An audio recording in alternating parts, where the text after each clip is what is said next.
when we started in 2008 and it was all doom and gloom on the news, we actually took the decision not to watch it or listen to it, and to kind of be a bit blinkered about it, because it would have been very easy for us, I think, to get really sucked into it, to all of that bad news and thinking, well, where is this going to go?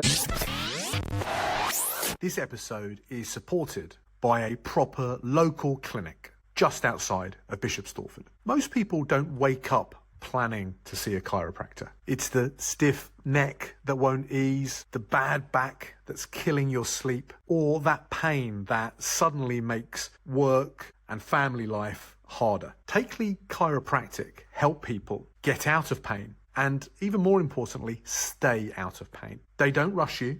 They take time to understand you and make you feel better. They want to understand what you want to get back to doing, whether that's work, sport, or just spending time with your family. They're a local team, highly qualified, and recently they won an award for outstanding patient care. Have a look at takeleychiropractic.co.uk and see what they're all about. Welcome to the Bishop Stortford Community Podcast, the show where we shine a light on the incredible businesses, community leaders, and local legends shaping our town. I'm your host, James O'Donnell, and today we are joined by Lucy Fowler. Lucy, great to have you on the show. Hi, James. Nice to be here. For those of us who don't know you yet, Lucy, who are you and what do you do here in Bishop Stortford? So I am Lucy Fowler, as you said. I'm one of the co-founding directors of Recruitability. My sister and I actually started the business coming up for 18 years ago, and we started it in Stortford. Our first office was in Palmer's Lane, just next to where the Stortford Independent is now, or above there actually. And we were in town for about 5 years before moving to Thremhall Park, where we are now. And Wendy and I decided to start the business. I came from a recruitment background and worked for a big tech recruitment company, and then had made the move into more generalist recruitment because I wanted something that was more relationship based. With tech recruitment, it's more about the skills, and I wanted to do something that was more about the relationship, where I could sort of influence a bit about candidates and talk about them and how they might actually work into a business, rather than it all being about whether they've got a particular skill or not. So Wendy had been saying to me, do you think I could do recruitment? And I'd been saying, definitely, but don't do it without me. And the time was just right for me to say to her, right, come on, we're gonna do this now. And so, yeah, that was in 2008 in June, when everything in the world was great. And by the end of the year, obviously, it really wasn't. So it was definitely, we had to learn some very quick lessons. But we were, I guess, fortunate in a way, because we didn't have massive overheads at that point. It was just the two of us. We were working from Wendy's home at the time, so that we, just to get ourselves started up. And we found some really good clients very quickly who turned out that they were going to do very well no matter what the market was. So we went on that whole mission to create a business that was based on relationships. And that is what we've done. Wendy retired at the end of last year, so I'm now flying the business solo. So it's been lots of changes, but it's been brilliant for us. And the one thing that we've both been so proud of is how many local businesses we have helped over those 17 and a half years. Some that were solo businesses that are now, employing 50 people plus, had small turnovers when we met them, and now they're turning over, 10 million and everything in between, and all the people that we've helped locally to get jobs. And because we look after them, and because we're good with how, we communicate with them, when they've been ready to move on, and, I'm talking about a few years, not a few months, but when they've been ready to move on, they've come back to us. And now, because we're 17 and a half years in, we're dealing with people that are maybe on their third or fourth move, which is great to see them, how their career has progressed. So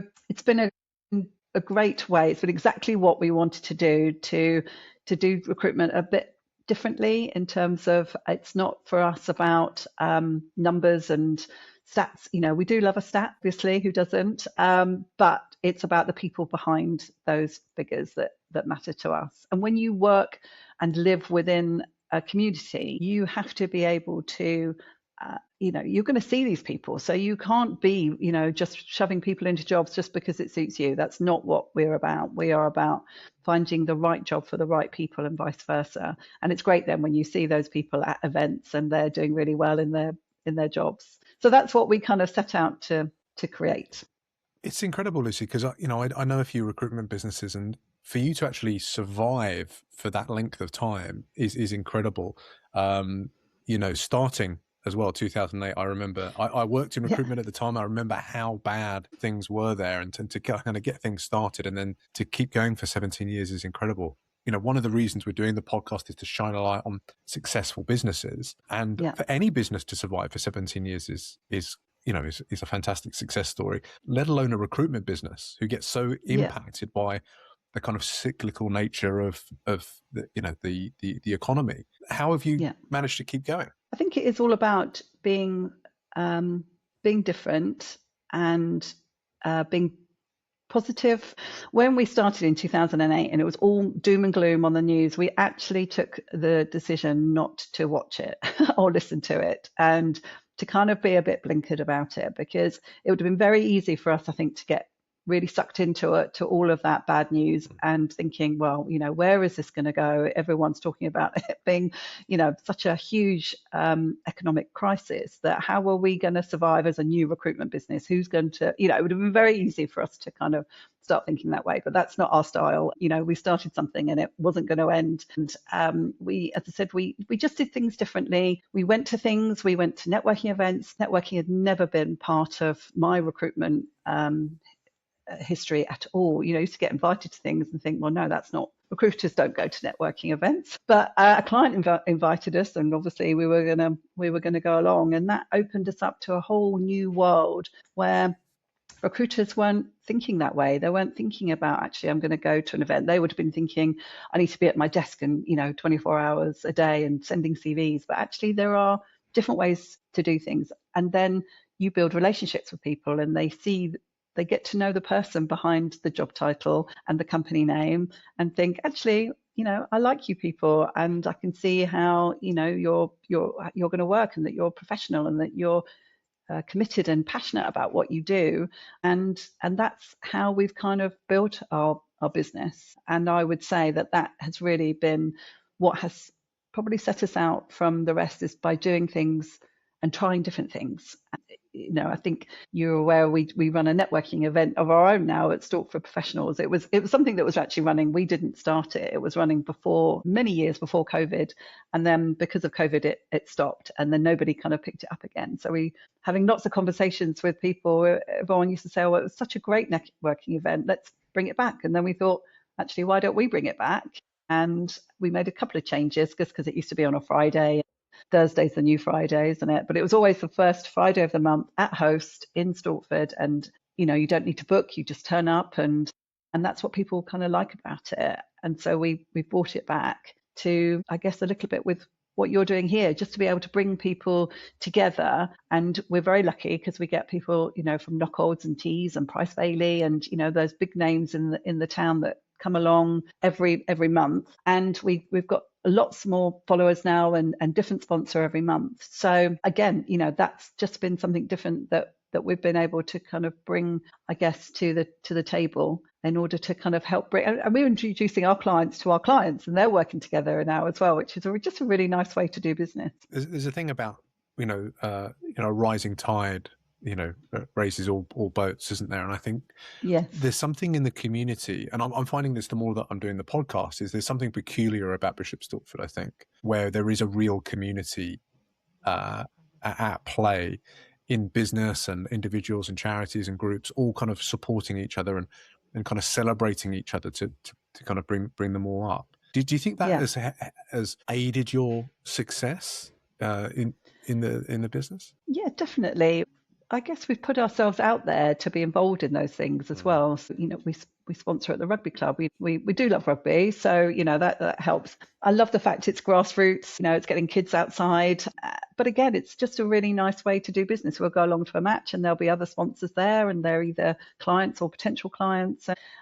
All of those things that we do because we like to be involved in the local business community and help with, the charity side of things as well. I think as a business, if you want to set yourself aside from perhaps your competitors, you've got to put yourself out there and get to know who the people are that you want to work with, and more importantly, let them get to know you so that they can see if they want to work with you or not. As a recruitment business, what kind of businesses do you typically support in their recruitment? Well, the thing I love actually about now that I'm not kind of especially specializing down the tech side of things, is that all our clients are so different because we're not niche. The roles that we recruit are generally kind of business support, so whether that's sales, marketing, finance, admin, operation, anything within a business that where they are supporting the business,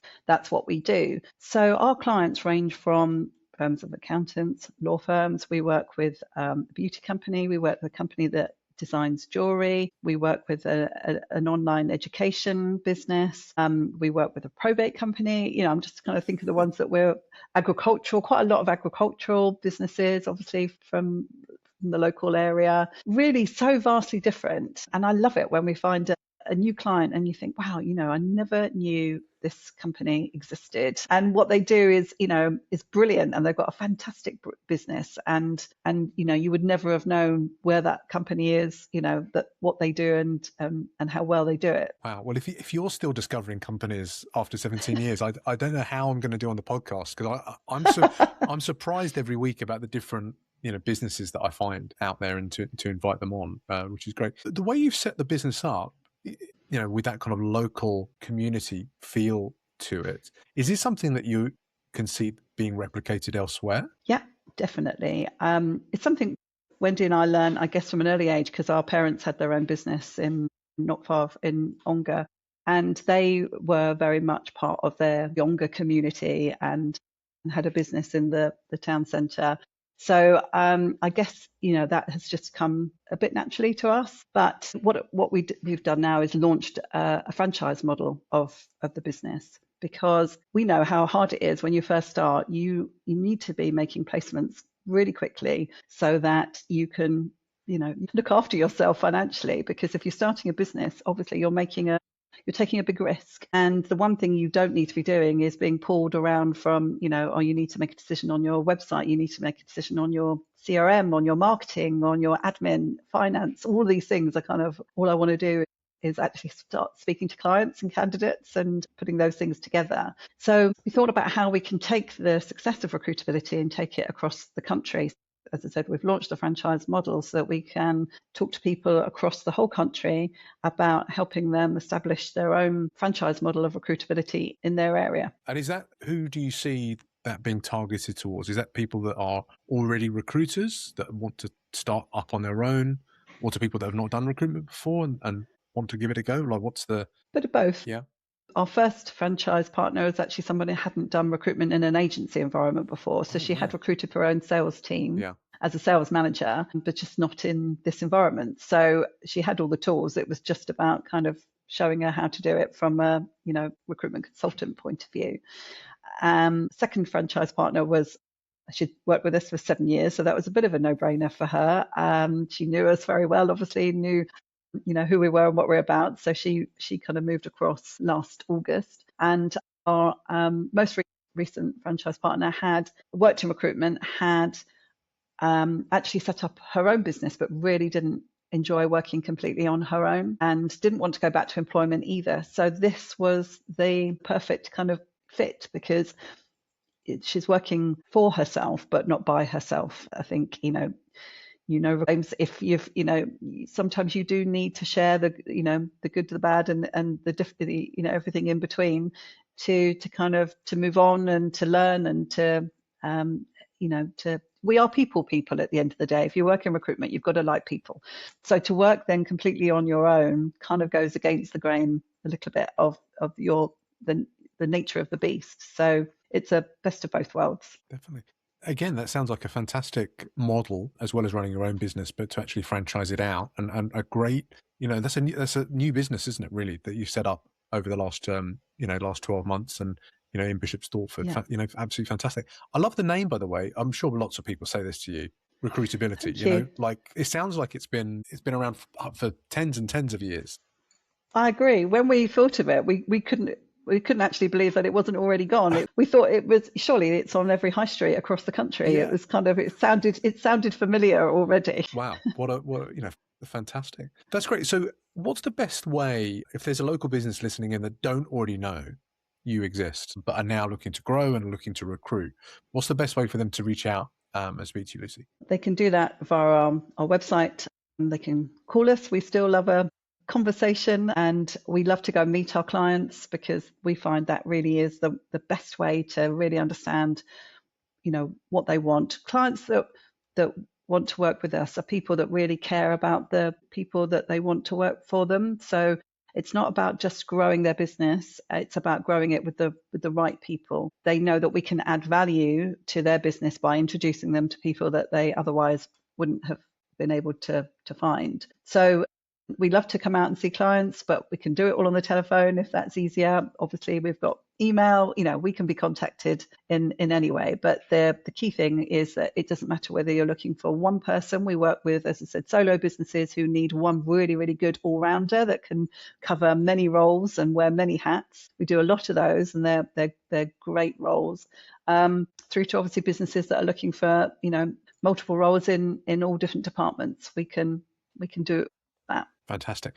We'll put a link in the show notes, anyway, so that people can reach out to speak to you and follow along as well, because I think it's a really interesting, story that you've got. And who knows what's going to be happening with the franchise model over the next 12 months. I think there's going to be lots of opportunity out there. I really love the community aspect of that, and if you can replicate that elsewhere, I think that's a thing that a lot of recruitment businesses miss out on. Yes. And hopefully that proves successful. That sounds like it already is. Yes, thank you. Lucy, are you ready for some Stortford Spotlight questions? Yes, I am. You are. Fantastic. These are 3 questions all about Bishop Stortford that we ask every guest that comes onto the Bishop Stortford Community podcast. Question 1. If you could put one sentence on a billboard in Jackson Square, what would it say, and who needs to hear it the most?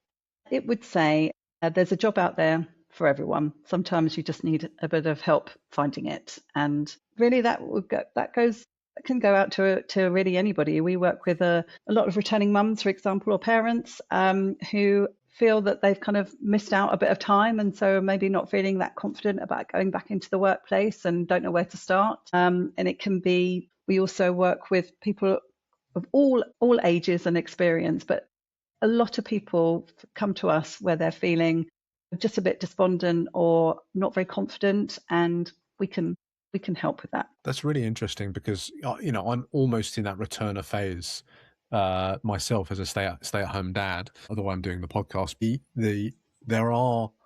I can see how the returner kind of demographic it is daunting, and it does look almost like you're kind of throwing things against the wall, and people don't really understand the skills that you might have developed in that time away from the full-time grind. So it's interesting to have someone essentially advocate for you and be able to interpret the skills that you could bring to the table. That's a really interesting perspective, Lucy. Is that? I don't think people.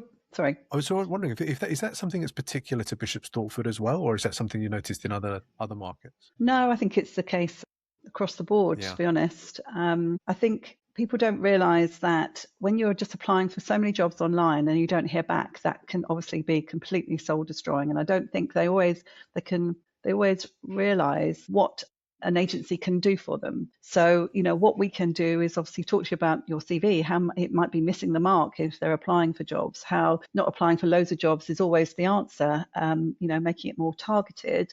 And by registering with an agency, a good one, hopefully us, but others are available, that you actually build a relationship with that contact, and that they can contact their clients and that's what we do. We talk to our clients and say, look, on paper you might be wondering why I've sent you this person, but I've met them and I know that they are a you kind of person, and that they've got so much to offer that is not always, you can't always see it on a piece of paper. So, and because we have that history and relationship and proven track record with those companies, they will say, okay, I'll see them. And quite often that is the person that ends up getting the job. And, we love those stories. Interesting. That's the value of a recruiter summed up really nicely. Thanks, Lucy.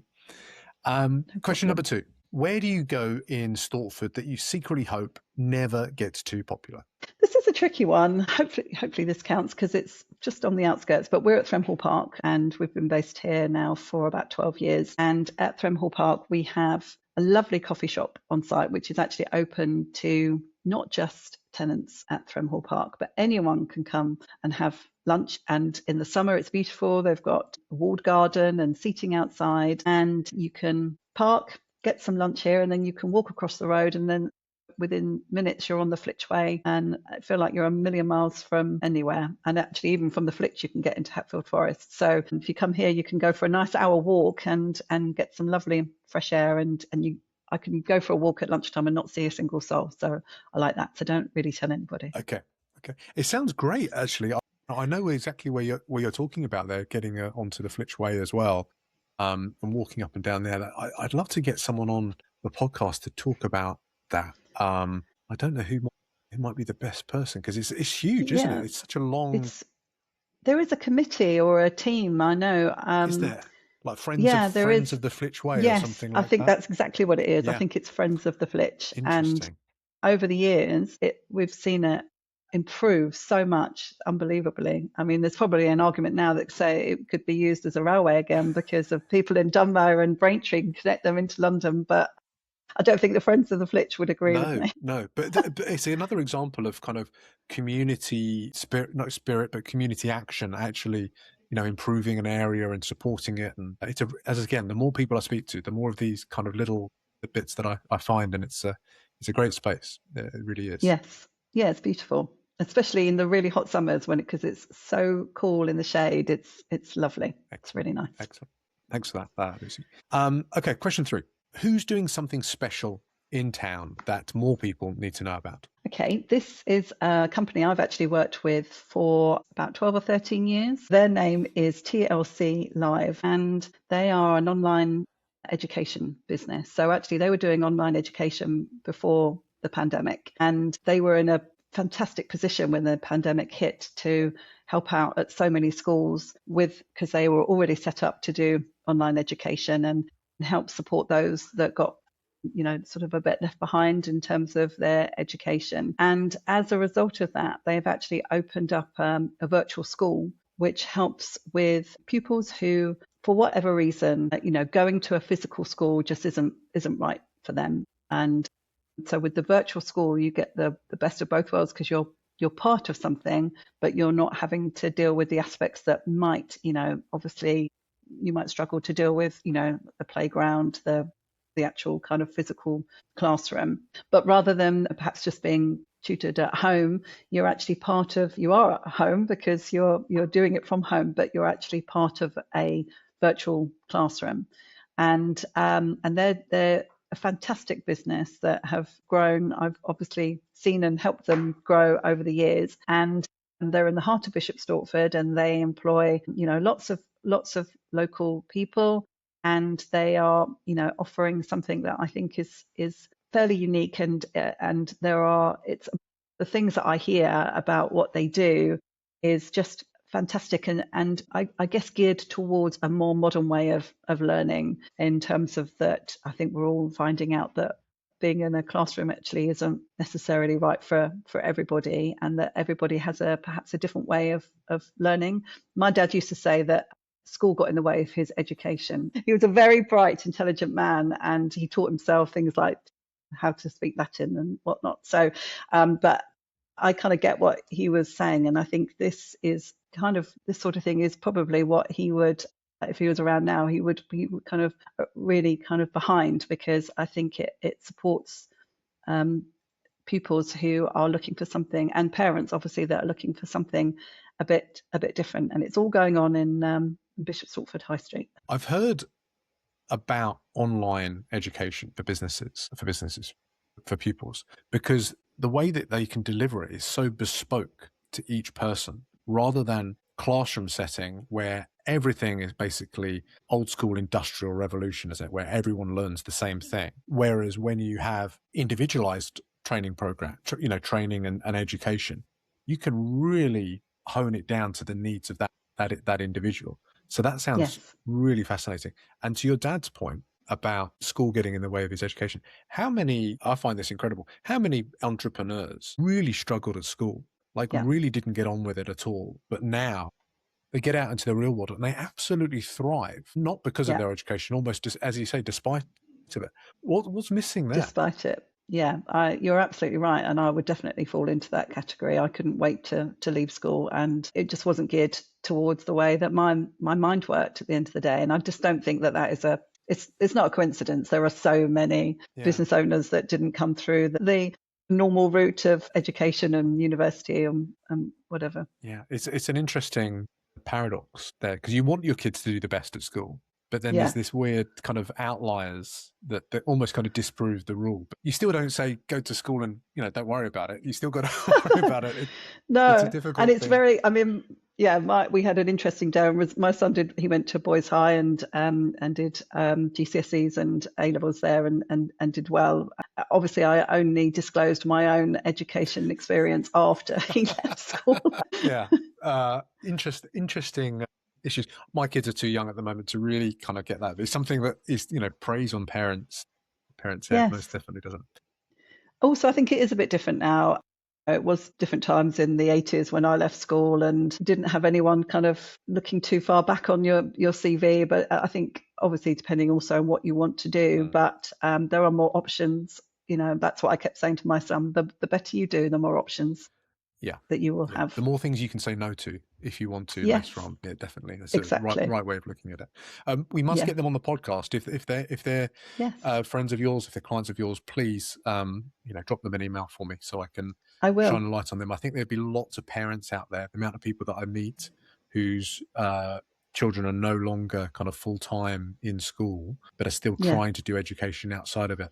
I think there'll be lots of interested is there. So that would be fantastic if you could help set that up for me. I will Lucy. I shall introduce you. Wonderful, thank you.